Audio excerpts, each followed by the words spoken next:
कल आरबीआई ने project finance से जुड़े जो नियम हैं उनमें बड़ी राहत दी है और अब जोखिम के हिसाब से प्रोविजनिंग तय करने का फैसला किया है।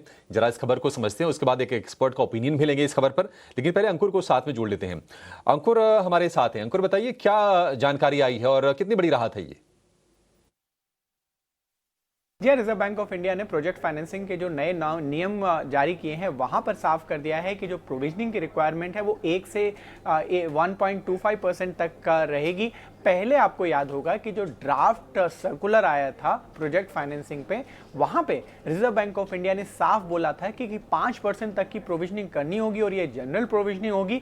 अब यहां पर फाइनल सर्कुलर में जरूर कुछ छूट दे दी गई है। साथ ही अगर हम बात करें कि जो नए नियम है वहां पर कहना रिजर्व बैंक का साफ है कि इनसे उनको टाइमली और एडिक्वेट जो क्रेडिट है इंफ्रा के लिए वो मुहैया कराने की जरूरत थी, इसलिए इन नियमों को जारी किया गया है। लेकिन स्पेसिफिक्स की अगर बात करें तो यहाँ पर जो 1% प्रोविजनिंग है वो commercial real estate residential housing projects पे रहेगी और बाकी जो कमर्शियल रियल एस्टेट प्रोजेक्ट्स है वहां पर 1.25% की प्रोविजनिंग करने को कहा गया है। साथ ही अगर हम कंसोर्शियम लेंडिंग की बात करें तो यहाँ पे अगर 1500 करोड़ तक का एक्सपोजर है अगर कंसोर्शियम का, तो हर लेंडर को 10% की भागीदारी करनी पड़ेगी। साथ ही अगर हम 1500 करोड़ से ऊपर के अमाउंट की बात करें वहां पर हर लेंडर को 5% तक की भागीदारी करनी पड़ेगी। लेकिन यहां पे एक क्लॉज ये भी दिया गया है कि 150 करोड़ या 5%, जो भी ज्यादा हो वहां पर भागीदारी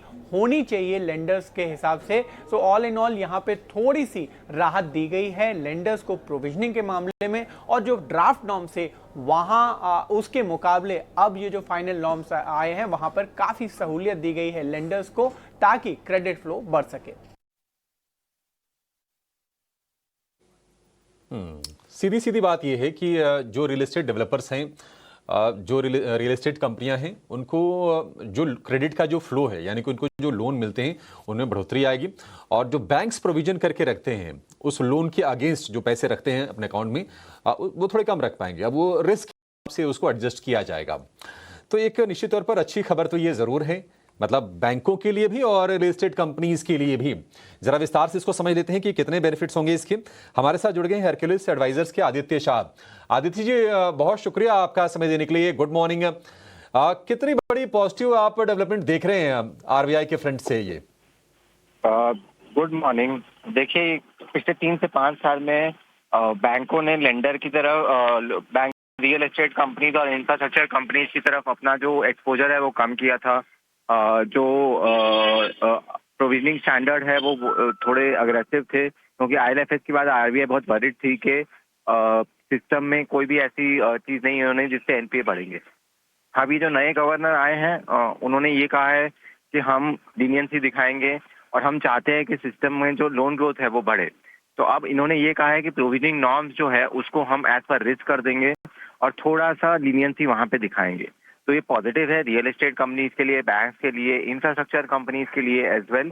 सिस्टम में जो इंफ्रास्ट्रक्चर को ग्रो करने के लिए लोन्स होते हैं वो अब अग्रेसिवली मिलेंगे। इससे सब पूरे सिस्टम को फायदा होगा, प्राइवेट केपेक्स में सुधार होगा और बैंकों के लिए ये सबसे बड़ा पॉजिटिव है। तो ओवरऑल पॉजिटिव न्यूज है सबके लिए, पर इससे रिस्क भी थोड़ा डेवलप होगा। बैंक अब थोड़ा सा अग्रेसिवली लैंड करेंगे तो हो सकता है एनपीएस भी थोड़ा जाके बढ़े, बट बैंकिंग में एनपीए कॉस्ट ऑफ बैंकिंग है तो उससे घबराने की कोई बात नहीं है, पर ओवरऑल सेक्टर के लिए पॉजिटिव।